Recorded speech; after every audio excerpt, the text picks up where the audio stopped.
Hari ini kita akan belajar muatan pelajaran IPS dengan materi esensial yaitu pemanfaatan sumber daya alam untuk memenuhi kebutuhan hidup manusia. Jadi materi esensialnya yaitu pemanfaatan sumber daya alam untuk memenuhi kebutuhan hidup manusia. Kuharapkan anak-anak setelah belajar ini akan mengetahui apa itu sumber daya alam dan sumber-sumber daya alam apa saja yang bisa kita manfaatkan untuk memenuhi kebutuhan hidup kita. Yang pertama, mari kita lihat dulu apa pengertian dari sumber daya alam. Sumber daya alam adalah segala sesuatu yang berasal dari alam untuk memenuhi kebutuhan hidup manusia. Sumber daya alam adalah segala sesuatu yang berasal dari alam untuk memenuhi kebutuhan hidup manusia. Nah, berdasarkan jenisnya, sumber daya alam terbagi atas dua, yaitu sumber daya alam hayati, di mana sumber daya alam hayati yaitu sumber daya alam yang berasal dari makhluk hidup, misalnya dari hewan ataupun dari tumbuhan.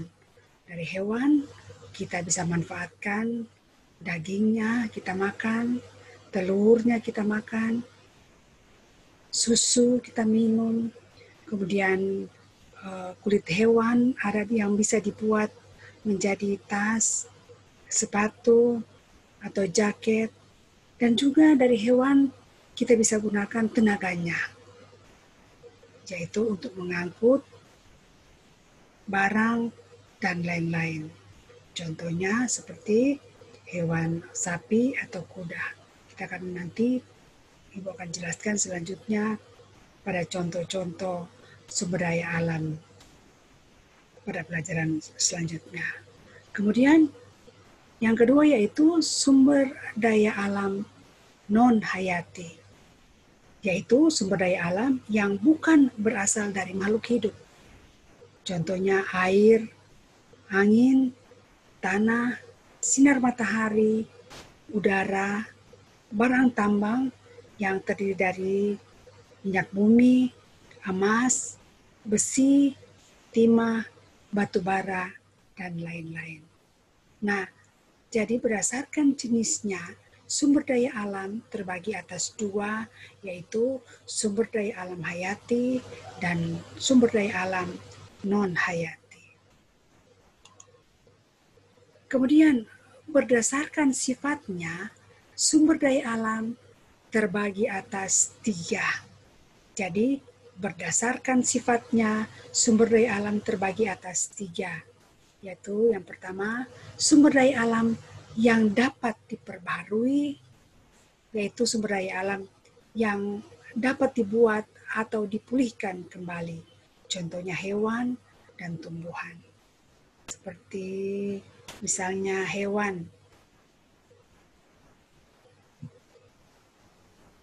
Kita makan daging ayam, kemudian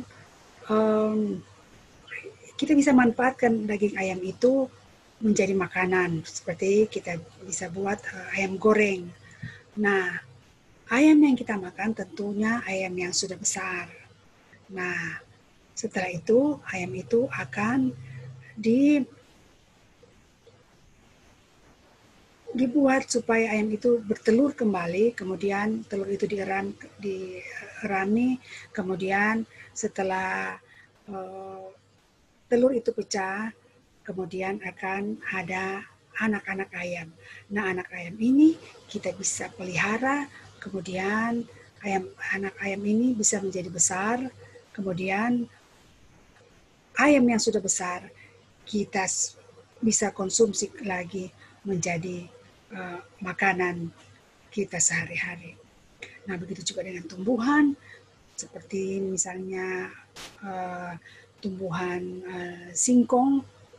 Nah, setelah kita makan singkongnya, kemudian batangnya, kita bisa tanam kembali, dan nantinya lama-kelamaan dia akan setelah besar, dia akan tumbuh umbi di dalam tanah, dan umbi itu yang merupakan singkong dan kita bisa makan. Dan itu akan ada terus-menerus. Makanya sumber daya alam yang pertama, yang berdasarkan sifatnya, yang pertama yaitu sumber daya alam yang dapat diperbaharui. Karena dia akan ada terus apabila kita sebagai manusia mengusahakannya untuk ada kembali. Nah, jadi contohnya hewan dan tumbuhan. Kemudian yang kedua yaitu sumber daya alam yang tidak dapat diperbarui, yaitu sumber daya alam yang suatu waktu akan habis dan tidak dapat dibuat kembali atau jumlahnya sangat terbatas. Contohnya barang tambang, misalnya minyak bumi, batu bara, gas alam, emas, biji besi, timah, dan lain-lain. Kemudian yang ketiga yaitu sumber daya alam kekal, yaitu sumber daya alam yang tersedia terus-menerus, tidak akan habis dan selamanya ada di bumi. Jadi berbeda dengan sumber daya alam yang dapat diperbarui. Kalau yang kekal ini, sumber daya alam yang kekal ini tersedia terus-menerus di bumi, ada terus-menerus. Tapi kalau sumber daya alam yang dapat diperbarui, yaitu sumber daya alam yang dapat dibuat atau dipulihkan kembali, dan itu yang dapat memulihkan atau dapat membuat kembali itu, yaitu dengan bantuan manusia itu sendiri. Nah, sekarang mari kita lihat contoh sumber daya alam yang dapat diperbarui. Ibu akan mengambil contoh misalnya tumbuhan. Pada tumbuhan, Ibu ambil contoh misalnya tumbuhan kelapa. Nah, pada tumbuhan kelapa ini banyak yang bisa dimanfaatkan untuk memenuhi kebutuhan hidup manusia. Misalnya daging buahnya dapat dibuat minyak, kemudian tempurungnya dapat dibuat arang, sabutnya dapat dibuat pot bunga atau matras, daunnya dapat dianyam menjadi tikar atau ketupat, kemudian tulang daunnya dapat dibuat sapu lidi, batangnya dapat dibuat rumah, kursi, meja, jembatan, dan lain-lain. Kemudian sumber daya alam tumbuhan, contoh selanjutnya Ibu ambil yaitu tumbuhan jarak. Nah, ini gambar dari tumbuhan jarak. Nah, tumbuhan jarak ini sangat berguna karena bisa dibuat minyak sebagai bahan bakar yang merupakan sumber energi alternatif pengganti solar. Kemudian bisa juga dibuat menjadi minyak gosok. Jadi pada tumbuhan jarak ini yang diambil yaitu biji dari tumbuhan jarak ini.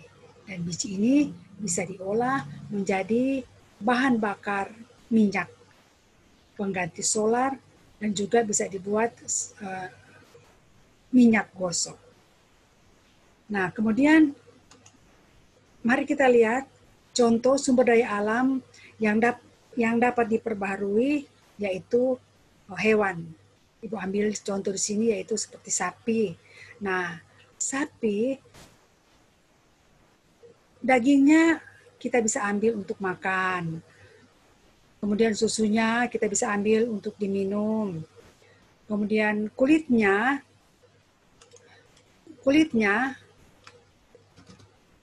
bisa dibuat tas, sepatu, jaket, dan juga jok kursi. Sedangkan tenaga dari sapi ini kita bisa gunakan untuk membajak sawah. Jadi sumber daya alam hewan seperti sapi ini sangat berguna bagi kebutuhan manusia. Kemudian contoh sumber daya hewan selanjutnya yaitu Ibu ambil misalnya ayam. Nah, siapa tidak suka makan daging ayam? Semua pasti suka makan ayam goreng. Jadi ayam ini dagingnya kita bisa manfaatkan yaitu kita bisa makan. Kemudian telurnya juga kita bisa makan yang sangat mengandung protein yang sangat tinggi. Kemudian bulu ayam kita bisa manfaatkan yaitu kita bisa buat menjadi contohnya kemoceng atau alat pembersih debu.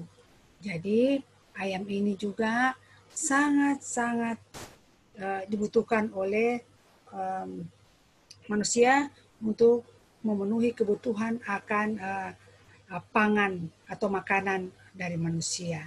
Nah, setelah itu ayam ini setelah dia bertelur, seperti Ibu jelaskan tadi, telur ini dia akan erami, lama-kelamaan telur ini akan menetas, akan menjadi anak-anak ayam, kemudian anak ayam itu dipelihara sehingga menjadi ayam yang besar lagi, kemudian bisa dijual di pasar, kemudian kita bisa beli untuk kita konsumsi sebagai bahan makanan.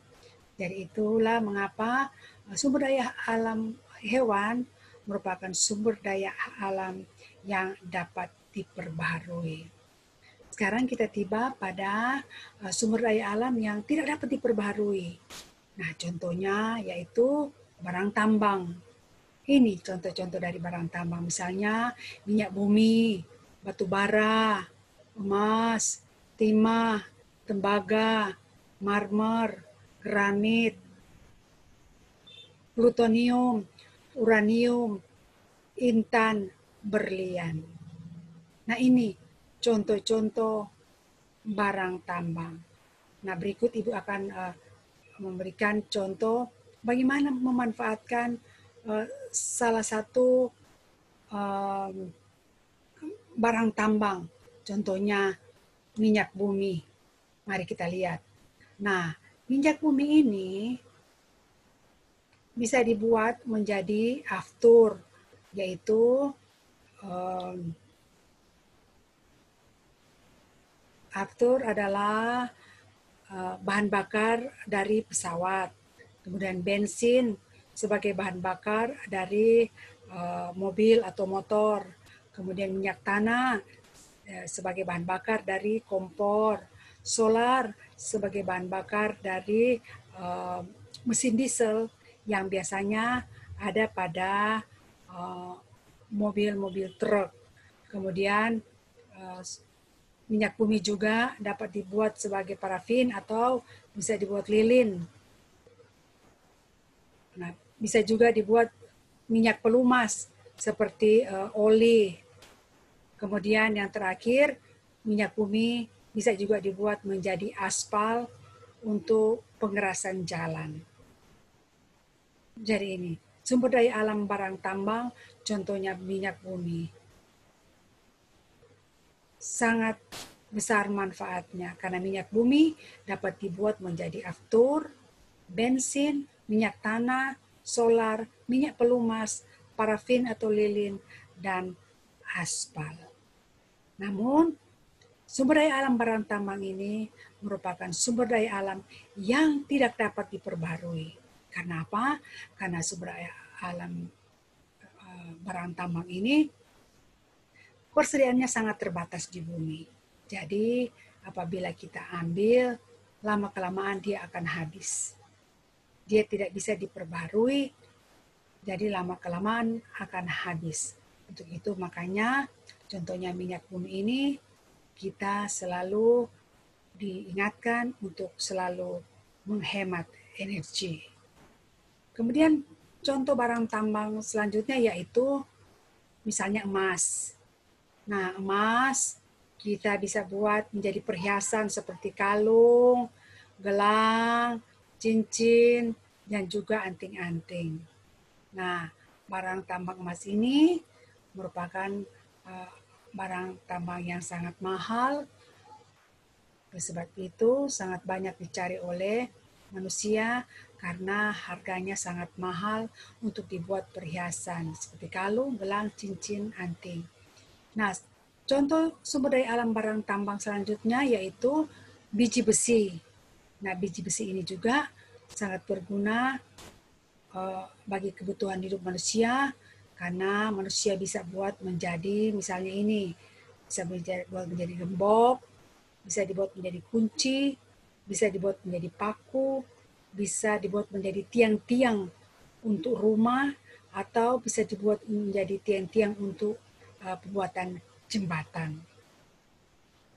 Nah, seperti juga emas dan minyak bumi, persediaan besi juga ini sangat terbatas. Jadi dia tidak tersedia terus-menerus. Jadi dia merupakan sumber daya alam yang tidak dapat diperbarui. Makanya kita harus bisa mempergunakan semua barang tambang yang tidak dapat diperbarui ini dengan bijak. Nah, selanjutnya yaitu sumber daya alam seperti tadi sumber daya alam kekal. Nah, apa itu sumber daya alam kekal? Sumber daya alam kekal itu sumber daya alam yang tersedia terus-menerus dan tidak akan habis karena selalu ada di bumi. Contohnya ini, Ibu ambil salah satu contoh yaitu air. Nah, air ini sangat dimanfaatkan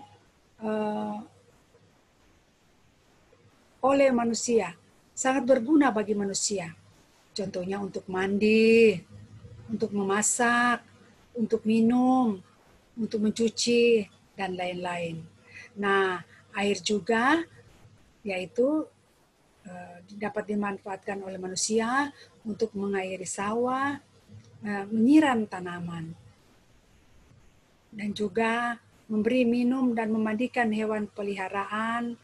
Kemudian yang terakhir juga yang sangat berguna bagi manusia juga yaitu sebagai pembangkit listrik tenaga air.